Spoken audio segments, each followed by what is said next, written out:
Et alors, du coup, ta question, là, sur faut-il doubler ou pas les ourlans, mon pacalou? Direct sur le sujet, Smarty, hein, c'est bien.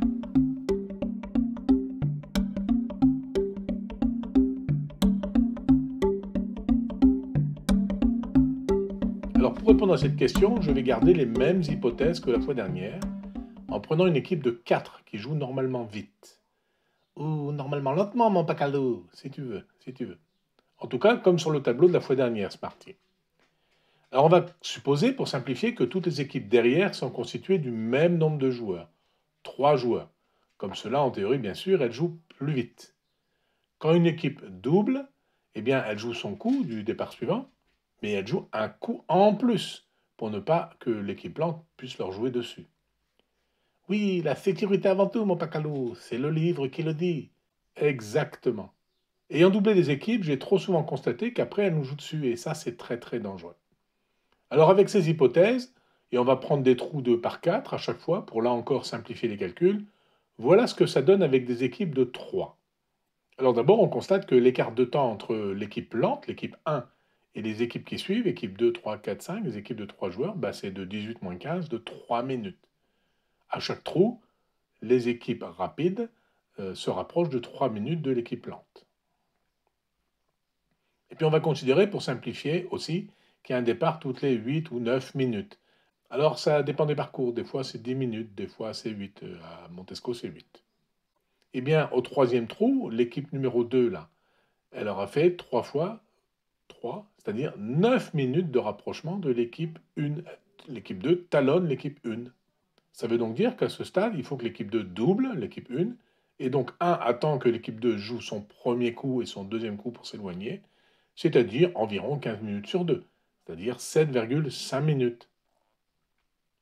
Et bien à ce moment-là, l'équipe 3, là, qui était partie 8 minutes après l'équipe 2, et donc 16 minutes après l'équipe 1, n'a plus que 16 moins 7,5, c'est-à-dire environ 9 minutes d'avance sur 1.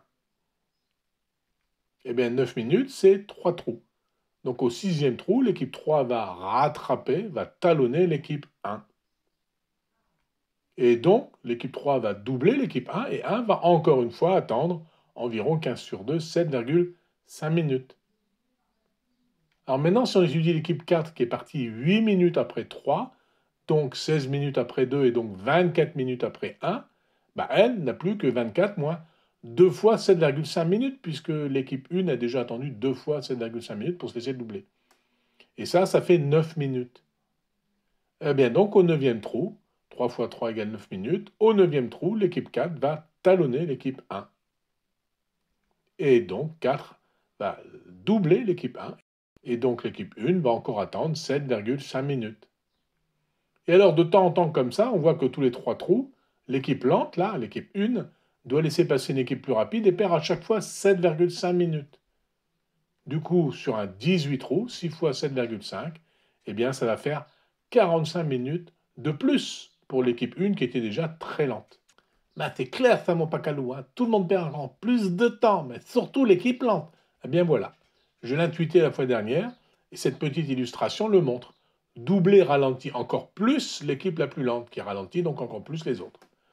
Mais le temps passe toujours aussi vite, très très vite même. Bon, donc du coup, on continuera l'exploration de la question doubler ou pas dans la prochaine vidéo. Je t'y donne rendez-vous pour d'autres aventures mathématico-physico-golfiques. Zéat, mon pacalou, zéat.